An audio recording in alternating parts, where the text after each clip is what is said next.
Kayo po ba mga bossing ko ay isa sa mga nag-iisip sa ngayon kung ano mga pinakamabibisa na pamamaraan para kayo ay swertiin?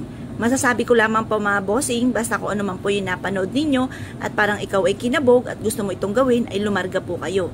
Pero kung may magsasabi sa inyo na gawin nyo ito at parang ayaw ninyo, huwag niyong pipilitan ng inyong sarili dahil maaaring hindi rin tatalab ko ano man ang gagamitin ninyong pampaswerte. Masasabi ko lamang, lahat po yan ay maswerte. Nasa tao lamang kung paano ito magiging maswerte. Unang-una, kung kayo po ay may problema tungkol sa pera, sipag at tiyaga, talagang kailangan ay magtitiis ka, double time sa pagkayod. Pagtsatsagaan mo talaga. Kailangan, kung kayo po ay terrific ang inyong mga pangarap, terrific din ang pagkayod mga bossing. May mga tao din po kasi mga bossing ko na napakaraming pangarap, pero konting kembot lamang ay pagod na kaagad. Tamang parang sakto lamang po ang pagkayod. Kaya kailangan mga bossing ko, kung terrific ang inyo pong pangarap, terrific din ang pagkayod at hindi sakto lamang. Ganoon din po mga bossing ko, ikay maraming pangarap, kailangan lalo kang kumapit sa itaas mga bossing. Kailangan lagi kang magdadasal, huwag kang makakalimot na magdasal at humingi ng gabay. Tapos sabayan nyo ng ganito mga pamamaraan mga bossing.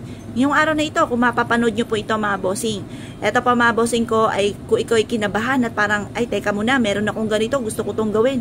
Siya ay lumarga na po kayo. Harap na kayo sa may silangan mga bossing at kunin ang dalawang sangkap na ito mga bossing. At pagkatapos ay mag-wish ng mula sa inyo pong puso. Bakit natin kailangan ang munggo mga bossing? Ang munggo ay bilog, inihalin tulad ito sa barya para mabilis gumulong ang magandang kapalaran. Gamitan natin ito ng mga bilog na bagay. Kagaya rin po ng mga bossing ko ng pagkain na ito ng munggo. At ito po ay kulay dilaw. Ang dilaw mga bossing ko ay for abundance.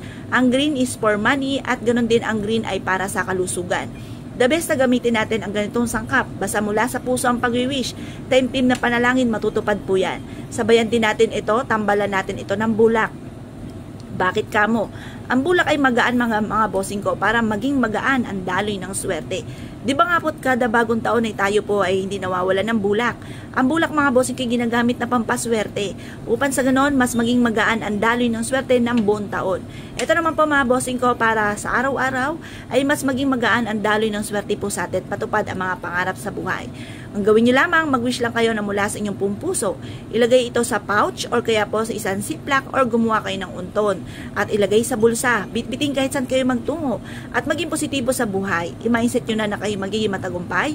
Huling paghihirap na ito mga bossing ko, sabihin nyo, huling paghihirap na ito, lagi ko po yung sinasabi mga bossing.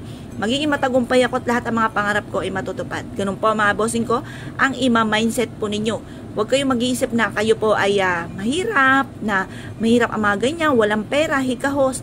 Huwag nyo po yung iisipin. Lagi pong may darating na maraming pera, laging matutupad ang mga pangarap. Yun po ang inyo pong iisipin mga bossing. At lalo nyong lalaksan ang inyo pong loob. Huwag kayong panghihinaan ng loob mga bossing. Kung kayo po ay napapagod, pwede magpahinga pero hindi matagal mga bossing. Ngayon pa mga bossing, kung kayo po naniniwala at nais po itong gawin, subukan nyo na po itong gawin mga bossing. At mula sa inyo pong puso, mag-wish po kayo. Temtim na panalangin, maglaan ng ilang minuto. Kung ano sinasabi ng bibig, kung ano yung binubukan ng bibig, tinatakbo ng inyo pong diwa at nagmumula sa inyo pong puso ang mga wishes po ninyo. Kaya kung kayo pinaniwala mga bossing, asya mga bossing, good luck po sa inyo po lahat.